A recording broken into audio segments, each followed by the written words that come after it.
दोस्तों कैसे हैं आप लोग। उम्मीद करता हूं कि बेहतर होंगे। और आइए स्टार्ट करते हैं आज बहुत इंपॉर्टेंट टॉपिक।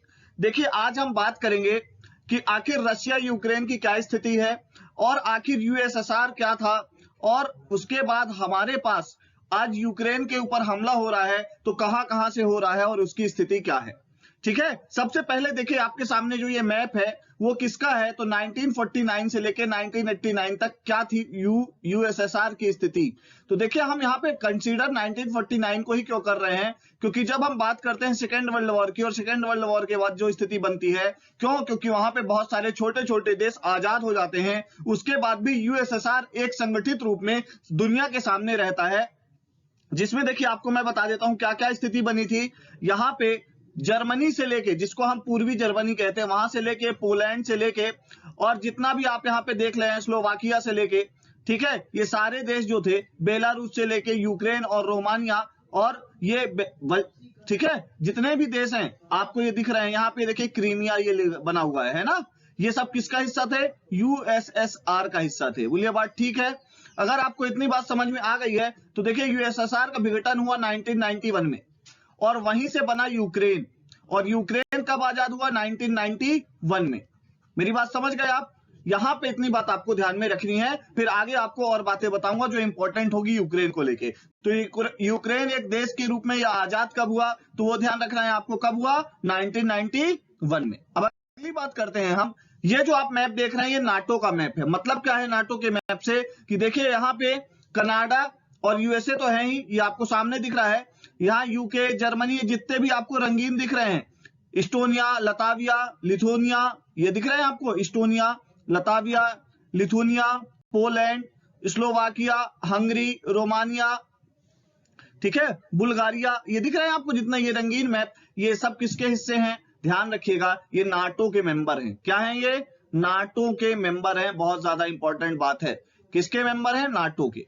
और बाकी बहुत ज्यादा चर्चा में आ रहा है नाटो, तो हमको ये भी ध्यान देना है कि नाटो कब बना, क्या हुआ, ये मैं आपको बताऊंगा। और अभी यहाँ पे देखिए ये आपको रशिया दिख रहा होगा, ये रशिया, ये दिख रहा है आपको बेलारूस, और ये देख रहा है आपको यूक्रेन, इतना आपको दिख रहा है। अब देखिए यहाँ पे ये वाला जो रशिया का बॉर्डर है, यहाँ पे तो नाटो पहुंच चुका है, पहुंच चुका है कि नहीं पहुंच चुका है। अब यहाँ पे बेलारूस जो रशिया के कहने पे चलता है, ये पूरा बॉर्डर बचा के रखा है। अब अगर यूक्रेन के पास नाटो पहुंच जाता है तो ये पूरा जो बॉर्डर होगा वो कंप्रोमाइज हो जाएगा, किसका, रशिया का। ये आपको दिख गया। अगर आपको ये दिख गया है तो अब आगे आपसे मैं बात करता हूं कि क्या यूक्रेन की स्थिति है। अब अपन यूक्रेन पे आते हैं। अगर नाटो पहुंच जाता है तो क्या होगा, तो आप लोगों को बता दूं कि नाटो कंट्रीज के अगर अंदर एग्रीमेंट होता है कि किसी एक कंट्री पे हमला पूरी कंट्री में माना जाता है, और नाटो की देश की कोई भी सेना किसी भी देश में जाके सुरक्षा व्यवस्था को पुख्ता कर सकती है। यह बहुत ज्यादा इंपॉर्टेंट बात है। ठीक है, इतनी बात आपके समझ में आ गई, तो अब आगे बढ़ते हैं। अब ये जो आपको मैप दिख रहा है ये यूरोप का मैप दिख रहा है। यूरोप का मैप मैं आपके सामने क्यों लेके आया हूं, आपको यहां पता होना चाहिए कि रशिया की बाउंड्री किससे किससे लग रही है। ये देखिए रशिया की बाउंड्री लग रही है यहाँ फिनलैंड से, ठीक है, यहाँ इस्टोनिया से, लताविया से, ठीक है, यहाँ बेलारूस से, यहाँ यूक्रेन से, ठीक है, और यहाँ पे है ये ब्लैक सी, इसका भी रोल बहुत ज्यादा इंपॉर्टेंट होगा, आगे मैं बताऊंगा। और ये है कि जॉर्जिया वाला इलाका। तो आपको पहले थोड़ा सा एक्सप्लेन कर देता हूं कि दो कंट्रीज 2008 में, 2008 के अंदर 2008 के अंदर 2008 में बहुत ज्यादा नाटो की तरफ झुकी। उसमें से एक कंट्री कौन सी थी, वो आपके सामने है, यूक्रेन, जिससे विवाद चल रहा है, और एक ये जॉर्जिया है। ये दोनों किसका मेंबर बनना चाहते हैं, नाटो का। और रशिया नहीं चाहता कि ये नाटो का मेंबर बने। क्यों, क्योंकि अगर यूक्रेन नाटो का मेंबर बना तो ये वाली बाउंड्री कंप्रोमाइज होगी जो मैं भी आपसे बात कर रहा था। और देखिए जॉर्जिया अगर बनता है तो कौन सी वाली बाउंड्री कंप्रोमाइज होगी, ये, ठीक है, इतनी बात समझ गए। और फिर यहाँ पे तो आपको कैस्पियन सी दिखता है और यहाँ पे कजाकिस्तान दिखता है। मेरी बात समझ गए। और आप लोगों को पता होगा कि यूराल पर्वत और यूराल नदी, ये दोनों क्या करती हैं, यूरोप और एशिया के बीच की बाउंड्री बनाती हैं। ये रशिया को ही अपन ऐसा कहें कि यूरेशिया में और सर्बिया में डिवाइड करती हैं। बोली बात ठीक है। रशिया को ही, रशिया के सर्बिया वाले पार्ट को अलग करने वाले कौन है यहाँ पे, यूराल पर्वत और यूराल नदी। बोले बात ठीक है। अब अपन बात करते हैं रशिया इतना कंसर्न क्यों है, क्योंकि रशिया और चाइना, ये पहले रशिया बहुत बड़ी पावर हुआ करता था, फिर यूएस बन गया बहुत बड़ी पावर, और अब इस समय चाइना भी तीसरी पावर के रूप में उभर रहा है। पर रशिया पे बहुत ज्यादा कोई फोकस नहीं कर रहा है। और रशिया पे बार बार सैंक्शंस लगाए जा रहे हैं। तो पहले उसके अपन बात कर देते हैं कि रशिया को एक वर्ल्ड पावर बनना है तो फिर से अपने आप को रिवाइव करना था, और रिवाइव करने में यूक्रेन को जो है वो बाधक बन रहा था। इतनी बात समझ गए आप? तो चलिए अगली बात करते हैं। अगली बात, ये आपके सामने मैप है और इस पे आपको ध्यान देना है। सबसे पहले ये ऊपर वाला मैप, ये है रशिया, ये जो आपको दिख रहा है, इसके बाद यूक्रेन। तो यूक्रेन के अंदर ये देखिए लुहांस्क का इलाका और डोनेट्स्क ये इलाका, ये दोनों जो आपको दिख रहे हैं, इसमें ध्यान रखिएगा रशिया के रेडिकल ग्रुप काम करते हैं, है ना, या ऐसा समझिए कि रशिया के लोगों की मेजोरिटी ज्यादा है।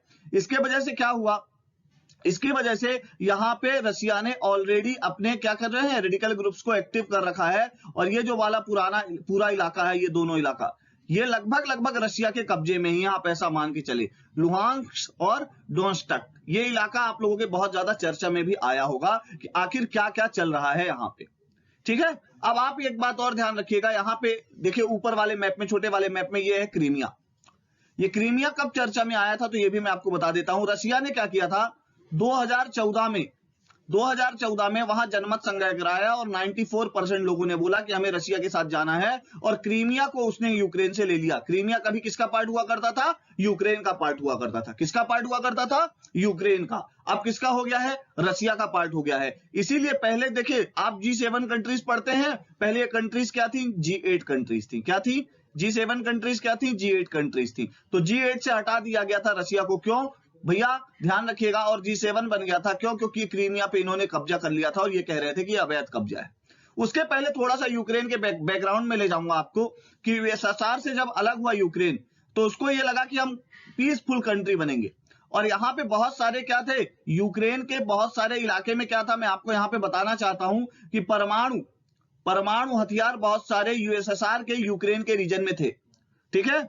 अब वो रशिया के रीजन को क्यों दे दिया इन्होंने, क्यों दे दिया, बोले इनको ये लगा कि इनको परमाणु हथियारों की जरूरत ही नहीं पड़ेगी, इसलिए इन्होंने किसको दे दिया, रशिया को दे दिया। अगर ये अपने पास परमाणु हथियार रखे होते तो आज परमाणु शक्ति संपन्न देश के रूप में उभर कर सामने आते, पर इनको ये लगा हमें तो पीसफुल रहना है, हमें किसी से लड़ना नहीं है। और धीरे धीरे समय के साथ क्या होने लगा, यूक्रेन का झुकाव यूरोपियन कंट्री या वेस्टर्न कंट्रीज की तरफ होने लगा। अब देखिए इनको वेस्टर्न कंट्रीज क्यों कहेंगे, क्योंकि यूक्रेन के ये किधर है, पश्चिम में है, हमारे भी किधर आती हैं, पश्चिम में आती हैं, इसलिए हम बात करते हैं ये इसको क्या बोलते हैं, हम वेस्टर्न कंट्रीज बोलते हैं, ठीक है। इतनी बात क्लियर हो गई आपको। अब यहां पे एक बात और ध्यान रखिएगा, कि जो यूक्रेन है अब क्या हुआ, ये नाटो की तरफ झुकने लगा। कब से, 2008 से कुछ ज्यादा झुकने लगा। कब से, 2008 से। अब ये आपको पूरा रशिया दिख रहा है ना। तो रशिया ने अब कैसे काउंटर किया, इसकी बात कर लेते हैं हम आपसे। रशिया ने कैसे काउंटर किया इसकी बात करते हैं। तो यहां पे देखिए ये है ब्लैक सी, है ना, ये क्या है, ब्लैक सी है। तो रशिया ने क्या किया, ब्लैक सी से अपनी नेवल आर्मी भेज दी यूक्रेन के अंदर, ठीक है। और अभी आपको मैं अगले मैप में बताता हूं, ये यहां पे आ जाइए, यहां पे आप ज्यादा अच्छे से समझेंगे, ठीक है। देखिए ये रशिया है, ये बेलारूस है, और ये इसकी राजधानी है कीव। कहां पे, ये देखिए ये वहां गोला बना रहा हूं, ये कीव है, ये इसकी क्या है, कैपिटल है। एक ये जगह है खुरकीव, ये दूसरा बड़ा शहर है काहे का, यूक्रेन का, ठीक है। अब रशिया ने 3 जगह से हमला किया, ठीक है। एक ब्लैक सी से, देखिए ये ब्लैक सी की बाउंड्री आप ध्यान रखिएगा रशिया से भी लग रही है, ठीक है, यूक्रेन से भी लग रही है। अभी ऊपर वाले मैप में मैं आपको बताया था, हो सकेगा तो एक मैप में आपको और समझा दूंगा, ठीक है। चलिए एक ये जगह है ओडिशा, ये भी यूक्रेन की जगह है। यूक्रेन के बारे में थोड़ा सा एक बात और बता देता हूं कि ये यूरोप की दूसरा सबसे बड़ा देश है। यूरोप का दूसरा सबसे बड़ा देश कौन सा है, यूक्रेन है, नंबर 1 बात। और आप ये ध्यान रखिएगा कि जब यूएसएसआर विघटित हुआ तब भी दूसरा सबसे बड़ा देश बन के यूक्रेन आया, सब उससे बड़ा कजाकिस्तान निकला था, ठीक है। और इस बार एक बात और ध्यान रखिएगा कि गेहूं की डलिया कहा जाता है, ठीक है, किसको कहा जाता है, यूक्रेन को कहा जाता है। गेहूं का उत्पादन बहुत ज्यादा आता है। अब बात करते हैं रशिया से और बेलारूस से। तो देखिए बेलारूस के रास्ते रशियन ट्रूप्स कहां गए, यूक्रेन के अंदर। ये बॉर्डर, ये जितना रेड बना हुआ है ना, ये आपको दिख रहा है ना, ये ऊपर हमने डाल रखा है इसीलिए। How much Ukraine does Russia control, मतलब किस एरिया में अब किसका कंट्रोल हो चुका है, रशिया का। जब मैं आपसे बात कर रहा हूं तो इस एरिया में पूरी तरह रशिया पहुंच चुका है। तो ये बेलारूस के रास्ते एक आया, एक रास्ता इधर से आया, रशिया एक इधर सीधा आया खुद से खुरकीव होके, ठीक है। और एक रास्ता किधर से आया, वो इधर ब्लैक सी होके आया, ठीक है। और ये चौथा जो रास्ता था ध्यान रखिएगा ये डोनेट्स्क और लुहांस्क ये दोनों पहले किसके पास थे, रशिया के पास थे ही, तो इधर से ये आगे बढ़े, मतलब यहां से रेडिकल ग्रुप आगे बढ़ा अपन ऐसा कहें तो, ठीक है। और यहां ब्लैक सी से इसकी नेवी आगे बढ़ी, बोलो बात ठीक है, ठीक है। अब ये धीरे धीरे देखिए यूक्रेन तीनों तरफ से क्या हो गया, काउंटर कर गया, ठीक है, तीनों तरफ से क्या हुआ, यूक्रेन घिर गया। अब उसको अपनी राजधानी बचाना है, किसको, कीव को। कीव किसकी कैपिटल है, यूक्रेन की कैपिटल है और सबसे बड़ा शहर है कीव। अब कीव में घुसना था तो बेलारूस का ही रास्ता बनता है, ठीक है। अब रशिया यहां पे घुसता चला आ रहा है, लगातार बढ़ता चला जा रहा है। तो थोड़ा सा एक बात और ध्यान रखिएगा कि अभी चेर्नोबिल की बहुत ज्यादा चर्चा हो रही है, चेर्नोबिल, थोड़ा सा चेर्नोबिल पे आ जाते हैं। यहाँ पे खुरकीव के पास में एक परमाणु रिएक्टर है जिसपे कभी बहुत बुरा क्या हुआ था, हमला हुआ था, हमला कहता हूं सॉरी, परमाणु परीक्षण हुआ था।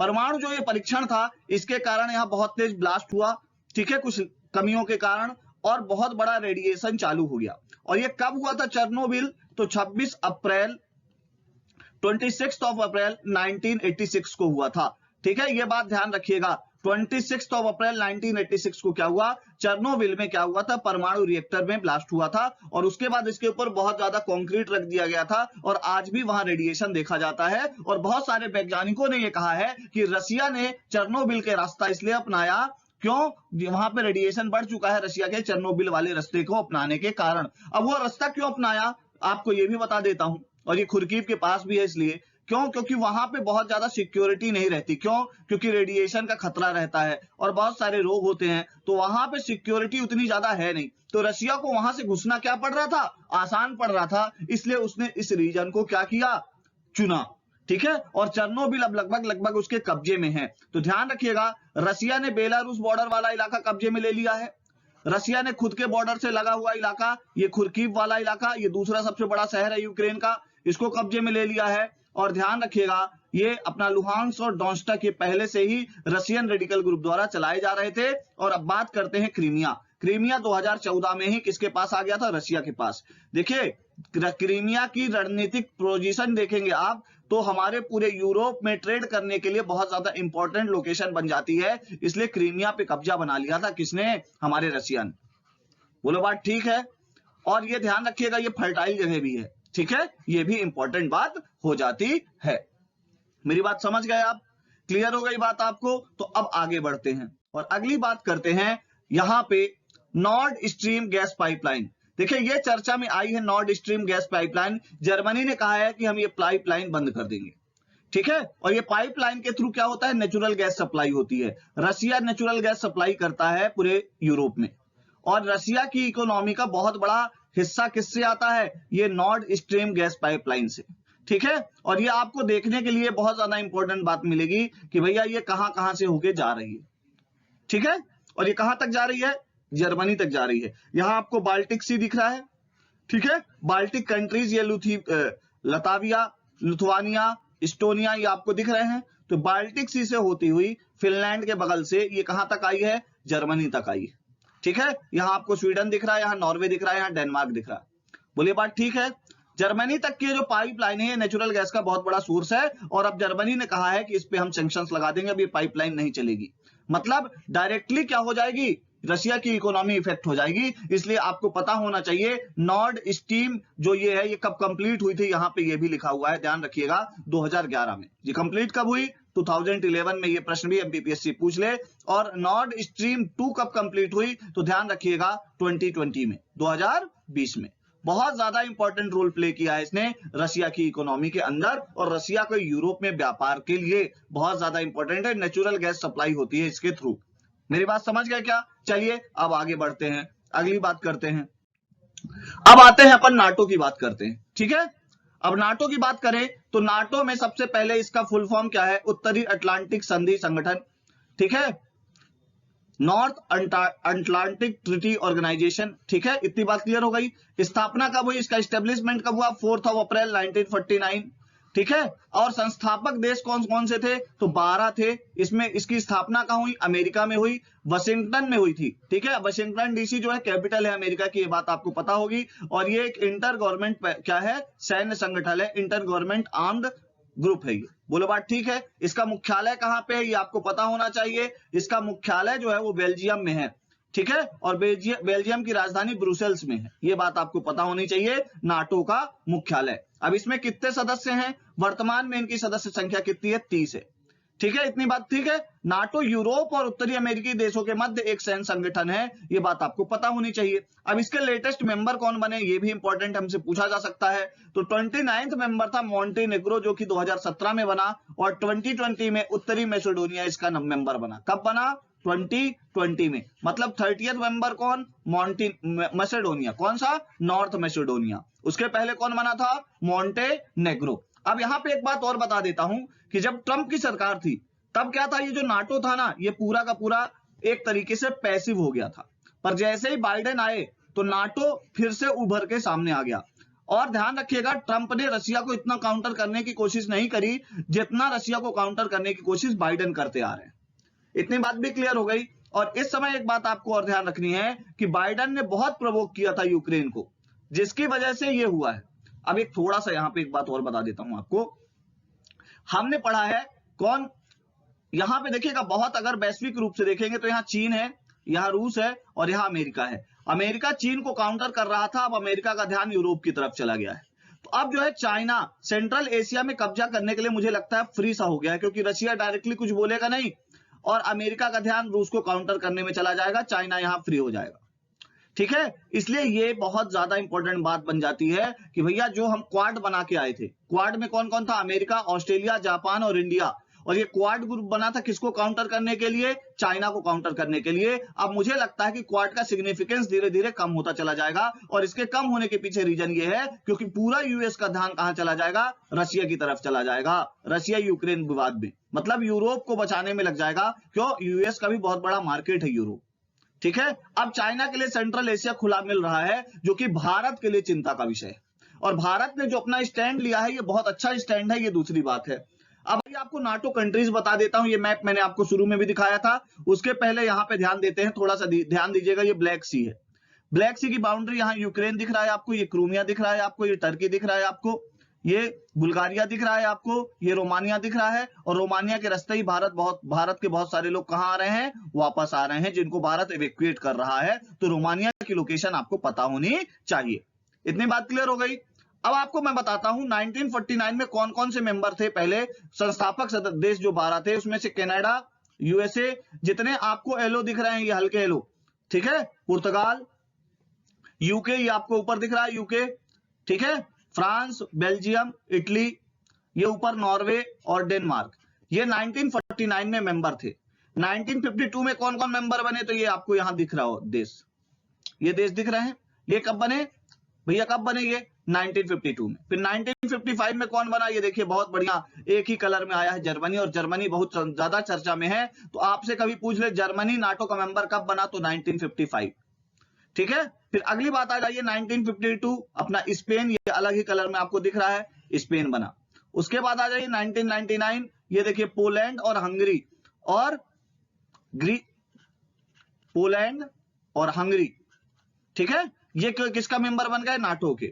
2004 के अंदर कौन आ गया? ये बुल्गारिया, लिथुआनिया, ये जितने देश थे यहाँ पे, बुल्गारिया वगैरह, ये किसके मेंबर बन गए? ध्यान रखिएगा, ठीक है, किसके मेंबर बन गए? नाटो के। और यहाँ पे रोमानिया, ठीक है। अगली बात करते हैं 2004, ठीक है, 2004 मैंने आपको बता दिया। अब 2009 में कौन बना? टर्की और ग्रीस। 2009 में कौन कौन बना? टर्की और ग्रीस। और 2017 में कौन बना था? मैंने आपको बता दिया, मॉन्टेनिग्रो। 2017 में मॉन्टेनिग्रो, और 2020 में कौन बना? उत्तरी मैसेडोनिया, ठीक है। अब आपको ये पूरी बातें समझ में आ गई होंगी। और ये ध्यान रखिएगा कि एक बार फिर मैं आपको बता रहा हूं, ये वाला इलाका और ये वाला कीव वाला इलाका, यहां पे भी भारतीय छात्र फंसे हुए हैं, है ना। और ये ध्यान रखिएगा, बहुत बड़ा कंप्रोमाइज होने वाला था, ठीक है, जिसको रोकने के लिए रशिया जो है यूक्रेन पे हमला कर दिया, है ना। उसकी बाउंड्री बहुत ज्यादा कंप्रोमाइज हो रही थी। और जॉर्जिया के भी, यहां पे मैं आपको थोड़ा सा और बता देता हूं, जॉर्जिया के 2 प्रदेश हैं जिनको रशिया ने इंडिपेंडेंट करा रखा है, उनकी ऑटोनॉमी रशिया के द्वारा रन होती है। जॉर्जिया भी खूब नाटो करता है। अगर वो भी बहुत ज्यादा नाटो किया तो भविष्य में मैं आपको बता देता हूं यहीं पे, भविष्य में जो है वो युद्ध, किसका युद्ध? जॉर्जिया और रशिया का भी आपको देखने को मिल सकता है। और अगली बात बता देता हूं यहीं पे कि इस समय सेंट्रल एशिया में भी रशिया कब्जा करने की कोशिश कर रहा है। कब्जा करने की चीज मतलब अपना प्रभुत्व जमाने की। कजाकिस्तान है अपना, कजाकिस्तान के अंदर क्या हुआ था, अभी इंटरनल क्या हुई थी, बहुत ज्यादा इंटरनल कॉन्फ्लिक्ट्स आए थे और उसको रिजॉल्व करने के लिए रशिया ने ही बीच में कूद के आया था। मतलब कजाकिस्तान में जो सरकार चल रही है वो भी पार्शियली रशिया के द्वारा रन हो रही है। और मुझे पता नहीं क्यों लगता है, आप देखते जाइएगा आने वाले 2 साल के अंदर 1991 वाला यूएसएसआर रिवाइव हो जाएगा। बहुत तेजी से पुतिन इस पे काम कर रहे हैं और आपको ये देखने को मिलेगा। चलिए अपन मिलेंगे नेक्स्ट लेक्चर में, तब तक के लिए थैंक यू वेरी मच।